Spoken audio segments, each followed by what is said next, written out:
2 फरवरी को जो budget session शुरू हो रहा है उसको लेकर के तमाम तैयारियां जम्मू कश्मीर की सरकार ने पूरी कर ली है और सारी तैयारियां मुकम्मल हो गई हैं।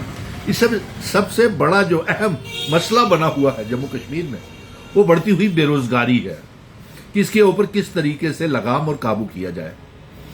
और सूत्रों के हवाले से ये जानकारी आ रही है कि 8000 खाली पोस्टें जो पढ़े लिखे बच्चों के लिए BSc, MSc, PhD, BEd, MEd, MPhil बच्चों के लिए जो सरकारी स्कूलों में जेकेएसएसबी में 8000 पोस्टें जो खाली पड़ी हुई हैं, जो अक्सर मुझे टेलीफोन करते रहते हैं पढ़े लिखे नौजवान की 2014 के बाद कोई भी टीचर्स की सिलेक्शन नहीं हुई है, तो इसके लिए किया जाए तो इस बजट सेशन में वो भी मसला हल हो जाएगा और 8000 स्कूली टीचरों की भर्ती के लिए, रिक्रूटमेंट के लिए बजट सेशन में अप्रूवल मिल जाएगा। और सबसे बड़ी मुबारक की बात तो इससे पहले मैं अगला बजट की अपडेट दूं आपको, आप इस वीडियो को साथ साथ शेयर करते जाएं और लाइक करते जाएं और अपने कमेंट भी जरूर करते जाएं जो जो आपकी डिमांड्स है। और मुबारक है कि वोकेशनल ट्रेनर्स की हम इकट्ठे चल रहे थे, आपकी जीत की तरफ पहला कदम हो गया है। वोकेशनल ट्रेनर्स का ऑनरेरियम बढ़ गया, क्लस्टर रिसोर्सेज का भी बढ़ रहा है, टिल स्मगलर स्कीम तक आप कंटिन्यू रहेंगे, वोकेशनल ट्रेनर्स भी कंटिन्यू रहेंगे, सीजनल टीचर्स की भी तनख्वाहें बढ़ रही हैं। हमने मांग की हुई है कि 20-20 हजार रुपया और 9 से 12 महीने, 6 से 12 महीने तक इनका टाइम पीरियड काम करने का होना चाहिए। और आपको मुबारक है कि ये आपकी जीत है, vocational trainer, cluster resources coordinator, seasonal teachers. और इसके साथ साथ मैं ये भी कहूंगा कि नीड बेस्ड अरेंजमेंट के तहत जो डिग्री कॉलेजेस में असिस्टेंट प्रोफेसर लगे हुए हैं, आपको भी बजट में बहुत राहत मिलने वाली है, आपकी तनख्वाहें भी बढ़ने वाली है और आपका डेजिग्नेशन असिस्टेंट लेक्चरर से अपग्रेड होके असिस्टेंट प्रोफेसर का मिलने वाला है। इसके साथ साथ एक और खुशखबरी है कि फूड एंड सप्लाई डिपार्टमेंट में सीएपीडी में जो फेयर प्राइस डीलर्स हैं उनके लिए भी जॉब पॉलिसी बनाई जा रही है। उनके परिवार में एक एक मेंबर को नौकरी दी जाएगी और उनकी कमीशंस भी बढ़ाई जाएंगी इस बजट में। ये आपको खुशखबरी की बात है फेयर प्राइस शॉप्स वालों के लिए। और मैं फिर से दोहरा देता हूं कि इस वीडियो को साथ साथ शेयर करते रहे, लाइक करते रहे, ताकि तमाम नौजवानों तक जो इस समय बेसब्री के साथ इंतजार कर रहे हैं कि बजट सेशन में क्या होगा, तो अपनी डिमांड्स कमेंट करें, शेयर करें, पेज को लाइक करें और सभी को अपनी अपनी जो डिमांड्स हैं उसके ऊपर कमेंट करें।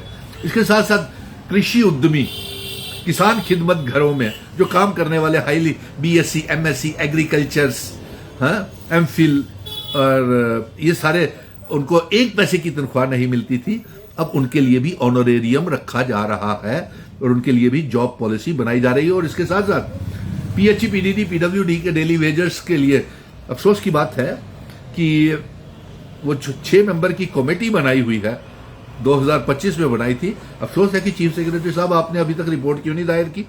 इसका भी हल हमने निकाल दिया है और ये एक सुझाव दिया है कि पीएचई, पीडीडी, पीडब्ल्यूडी के डेली वेजर्स को जब तक पके नहीं हो जाते हैं तब तक लद्दाख के पैटर्न के मुताबिक इनको आंगनवाड़ी वर्कर, सीएपीडी के और सीपीडब्ल्यू, लैंड ओनर्स जिन्होंने अपनी तनख्वाहें, जिन्होंने अपनी जमीनें दी हुई हैं सरकार को, उनको ना पैसा मिला ना नौकरी मिली। और इसके साथ पीएचई, पीडीडी, पीडब्ल्यूडी के डेली वेजर्स को भी कम से कम 20-20 हजार रुपया तनख्वाह मिलनी चाहिए और लद्दाख के पैटर्न के ऊपर वो 45,000 तनख्वाह दे रहे हैं। और इसके साथ साथ 20-20 हजार के साथ साथ मिनिमम वेजेस एक्ट भी लागू किया जाए डेली वेजर्स के लिए। ये आईजी साहब आपकी तरफ से कोताही है कि चीफ सेक्रेटरी आपके अंडर है और वो ये रिपोर्ट नहीं दायर कर रहा। लोगों को बेहद गुस्सा है और आने वाली असेंबली में बहुत बड़ा बवाल होने वाला है और इसके लिए, सारी बातों के लिए भारतीय जनता पार्टी जिम्मेवार है, जिसने हमारी रियासत को तोड़ करके, हमारे आर्टिकल 370 को तोड़ करके यहां पे बेरोजगारी बेरोजगारी बेरोजगारी हमारे तकदीरों पे लिख दी। नौजवानों की तकदीरों में इन्होंने बेरोजगारी, अनएम्प्लॉयमेंट लिख दी। इसके साथ साथ नेशनल यूथ कॉर्प्स, रहबरे खेल बच्चे और रहबरे जंगलात, सेहत, इन सब बच्चों के लिए भी खुशखबरियां यहाँ पे आने वाली है। और 8,000 पोस्टें जो बच्चे मुझे रोज तक टेलीफोन करते हैं कि जनाब पढ़ाई का क्या फायदा है, हम ओवर एज हो रहे हैं, तो आपको ओवर एज नहीं होने दिया जाएगा। 8,000 पोस्टें जो है वो इसी असेंबली सेशन में बजट में रख दिया है कि उसे जल्द से जल्द भरा जाए।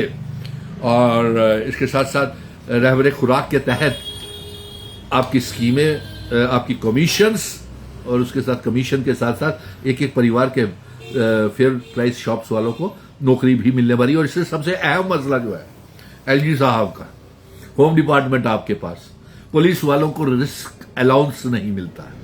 ये वीडियो ज़्यादा से ज़्यादा शेयर करते जाइए ताकि अगर कोई शोबा रह भी गया है तो वो बच्चे भी अपनी बात जो है वो इसमें कमेंट बॉक्स में कमेंट करें, और डिमांड भी है अपने डिपार्टमेंटल डिमांड जो है इसके ऊपर कमेंट करें।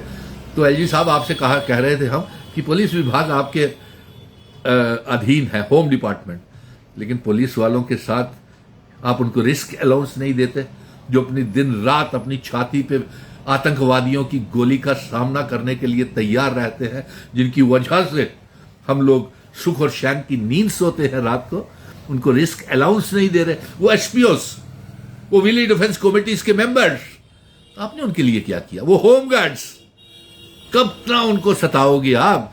भारतीय जनता पार्टी ने सिवाय सियासत के 2014 के कुछ नहीं जम्मू कश्मीर को दिया सिवाय बर्बादी के।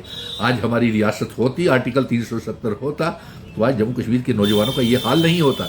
आर्टिकल 370 की जंग तो सुनील डिम्पल लड़ रहा है, रियासत के दर्जे की वापसी की जंग भी लड़ रहा है, लेकिन आप नौजवानों को इसको लेकर के मेरा मिशन स्टेटहुड, मेरा साथ देना पड़ेगा।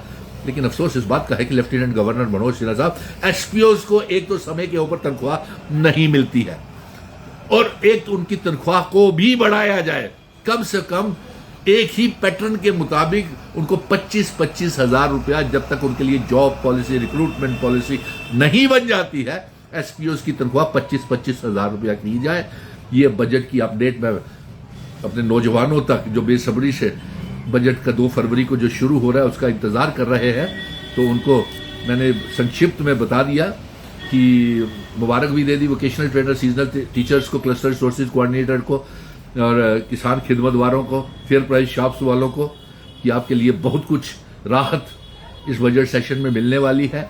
सीजनल टीचर्स को भी बड़ी राहत मिलने वाली है, और नीड बेस्ड अरेंजमेंट के तहत असिस्टेंट प्रोफेसर्स को भी बड़ी राहत मिलने वाली है। और वो जो 2018-19 के जो डिसंगेज किए हुए टीचर्स हैं, उनको भी इंगेजमेंट के लिए एक खाका तैयार किया जा रहा है, पॉलिसी तैयार की जा रही है, जो 2014 में और 2019 में जो कॉन्ट्रैक्चुअल टीचर डिसंगेज किए हुए हैं उनके लिए भी। और इसके साथ साथ नायब तहसीलदारों की पोस्टें भी जल्द भरी जाएंगी, और जेकेएसएसबी की तमाम पोस्टें जल्द भरी जाएंगी, और इसके साथ साथ सब इंस्पेक्टर की पोस्टें भी जल्द भरी जाएंगी। और एक एम्प्लॉयमेंट पैकेज का ऐलान इस बजट सेशन में होने जा रहा है। लेकिन मुबारक है, आप जीत के हकदार हैं, आपने जंग जीती है, आपने लड़ी है। Seasonal teacher, vocational trainer, cluster resources coordinator, fair price shops वालों ने, सभी ने, हम सब ने मिल, कृषि उद्यमियों ने, किसान खिदमत घरों में काम करने वालों ने, हम सब आगे भी मिलेंगे, लेकिन आपकी जंग लड़ते रहेंगे हम। लेकिन डेली वेजर्स की तनख्वाह कम से कम 25,000 रुपया, anganwadi, daily Vaser, contingent paid workers, land donors की तनख्वाह 25,000 रुपया किया जाना चाहिए, जब तक कि उनकी परमानेंट जॉब पॉलिसी और रिक्रूटमेंट पॉलिसी नहीं बन जाती है। बजट का इंतजार है बेसब्री से, 2 फरवरी को शुरू हो रहा है। जम करके अपने मुतालबात को सरकार के आगे रखेंगे और उन्हें पूरा करवाएंगे।